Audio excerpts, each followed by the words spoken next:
Bonjour, dans cette session nous allons parler de la motivation. Alors, dans tous les cours de management, on vous dira il faut motiver les collaborateurs pour qu'ils soient plus efficaces.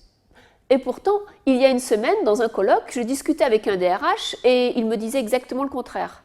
Vous savez, moi, dans le job que je demande à mes collaborateurs, il faut qu'ils fassent des tâches et ils n'ont pas besoin d'être motivés.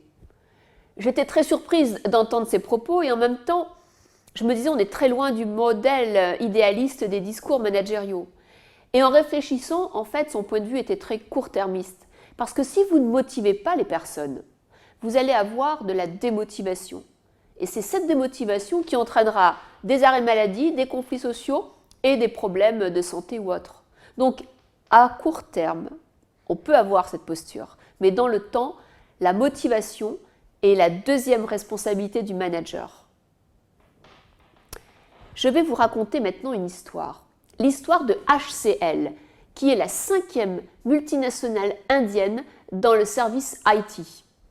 C'est l'histoire d'une entreprise qui en 2005 était leader sur son marché avec une croissance de 30%. Cette entreprise, petit à petit, est allée moins vite que ses concurrents et a commencé à perdre des parts de marché. Mais surtout, les personnels étaient extrêmement démotivés et ne croyaient plus dans la période de gloire qu'a connue l'entreprise. Alors un nouveau PDG est nommé, Vinay Nahar, et lui décide de changer le modèle managérial. Son idée, c'est de renverser la pyramide et de faire en sorte que les collaborateurs soient motivés. Il écrit son histoire dans un livre, Les employés d'abord, et je vais essayer de vous donner 2-3 idées phares de ce livre. Dans la première partie de sa mise en route, il décide de faire un diagnostic. Il dit, c'est très simple, tous les dysfonctionnements sont connus par les collaborateurs. C'est à eux de nous dire ce qui ne va pas dans l'entreprise. Donc, chacun avait pour objectif d'essayer de lister les dysfonctionnements sur un site et de réunion en réunion, ces dysfonctionnements étaient corroborés par d'autres personnes. C'est la grande époque du miroir au beau miroir, l'audit des dysfonctionnements.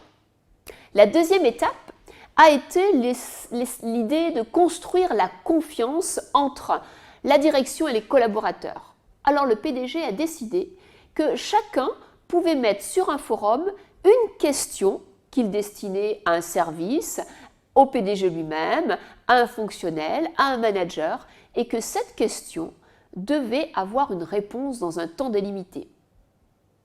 Il y a eu transparence de toutes les questions et petit à petit, un échange sur les dysfonctionnements.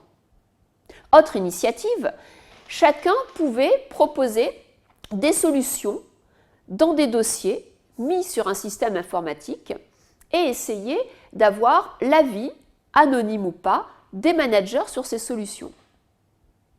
Autre idée, tous les systèmes d'évaluation qu'on appelle des 360, qui sont des systèmes d'évaluation où vous êtes jugé par votre hiérarchie, vos pairs, vos collègues, etc., ont été reformatés et chacun a pu ouvrir donc, ces 360 aux personnes qui souhaitaient participer et rendre anonyme et public ce 360. Même le PDG a rendu anonyme et public son 360.